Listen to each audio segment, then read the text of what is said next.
യേശു ക്രിസ്തു ഒരു മതവിഭാഗത്തെയും സ്ഥാപിച്ചില്ല. കത്തോലിക്ക പ്രസ്ഥാനത്തിൽ നിന്നാണ് നിയന്ത്രണം, അഹങ്കാരം, മതപരമായ കൃത്രിമത്വം എന്നിവയുടെ മനുഷ്യനിർമ്മിതമായ സംവിധാനം ഉണ്ടായത്. സ്വന്തം പോരായ്മകളോ സമാനതകളോ അംഗീകരിക്കുന്നതിന് പകരം ഒരേ വേരിൽ നിന്ന് ഉത്ഭവിച്ച ഈ മൂന്ന് മതവിഭാഗങ്ങളും പരസ്പരം വിയോജിക്കുകയും ആരോപണം നടത്തുകയും തെറ്റുകൾക്ക് ആരെയെങ്കിലും ഉത്തരവാദികളാക്കുകയും ചെയ്യുന്നു. ക്രിസ്തുവിന്റെ പേരിൽ മനുഷ്യർ സാമ്രാജ്യങ്ങൾ കെട്ടിപ്പടുക്കാൻ തുടങ്ങിയ നിമിഷം മുതൽ അവർ യഥാർത്ഥ സഭ പണിയുന്നത് നിർത്തി. ഇന്ന് നമുക്കുള്ള ഈ മതപരമായ ആരാധനകളല്ല, മറിച്ച് തൻ്റെതായ സഭ പണിയുമെന്ന് ക്രിസ്തു പറഞ്ഞു.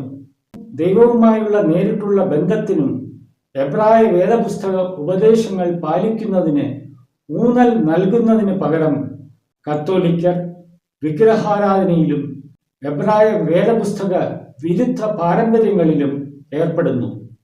പെന്തക്കോസ്തുകാർ പറയുന്നത് വിശ്വാസികൾക്ക് പരിശുദ്ധാത്മാവിന്റെ സ്നാനം അനുഭവിപ്പാനും ആർക്കും മനസ്സിലാകാത്ത ലിപികൾ ഇല്ലാത്ത ഭാഷ സംസാരിക്കാനും കഴിയുമെന്നാണ്. യേശു യഥാർത്ഥ ദൈവമാണെന്നത് യഹോവ സാക്ഷികൾ എന്ന സംഘടന നിഷേധിക്കുന്നു. 1,44,000 പേർ മാത്രമേ രക്ഷിക്കപ്പെടുകയുള്ളൂ എന്നതുപോലുള്ള വിചിത്രമായ ബോധനകൾ അവർ കൊണ്ടുവന്നു. എബ്രായ വേദപുസ്തകത്തിൽ പറയുന്നതിനെ പൂർണ്ണമായി വളച്ചൊടിച്ചു.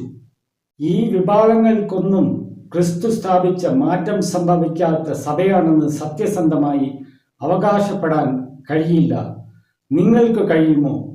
അവർ കത്തോലിക്ക മതത്തിൽ നിന്ന് വേർപിരിഞ്ഞു, പക്ഷെ വിശ്വാസം പരിരക്ഷിക്കാനല്ല, പകരം അധികാര പോരാട്ടങ്ങൾ, സിദ്ധാന്തപരമായ കാഠിന്യം, പ്രാരംഭ വിഭജനങ്ങളിലേക്ക് നയിച്ച അതേ അഹങ്കാരം എന്നിവയിൽ നിന്നാണ് അവരുടെ വേർപിരിയൽ ഉണ്ടായത്. ഈ ഊർജമെല്ലാം ക്രിസ്തു പ്രസംഗിച്ച ശുദ്ധമായ സുവിശേഷത്തിലേക്ക് തിരിച്ചു വരാൻ ഉപയോഗിച്ചിരുന്നുവെങ്കിൽ എന്ന് സങ്കല്പിക്കുക. പോപ്പുമാരില്ല, പ്രവാചകന്മാരില്ല, പ്രസിദ്ധീകരണങ്ങളില്ല, വിഡ്ഢിത്തരം നിറഞ്ഞ ലിപികളില്ലാത്ത ഭാഷയും ഉണ്ടാവില്ല. സത്യം വളരെ ലളിതമാണ്. ക്രിസ്തു യേശു കത്തോലിക്ക മതം സ്ഥാപിച്ചില്ല, പെന്തക്കോസ്തുകാരെ സ്ഥാപിച്ചില്ല, യഹോവയുടെ സാക്ഷികളെ സ്ഥാപിച്ചതുമില്ല. ക്രിസ്തുവിന്റെ സഭ ക്രിസ്തു തന്നെ സ്ഥാപിച്ചു. വിശ്വാസികൾ വിഭാഗങ്ങളെ പ്രതിരോധിക്കുന്നത് നിർത്തി സുവിശേഷത്തെ പ്രതിരോധിക്കാൻ തുടങ്ങേണ്ട സമയമാണിത്.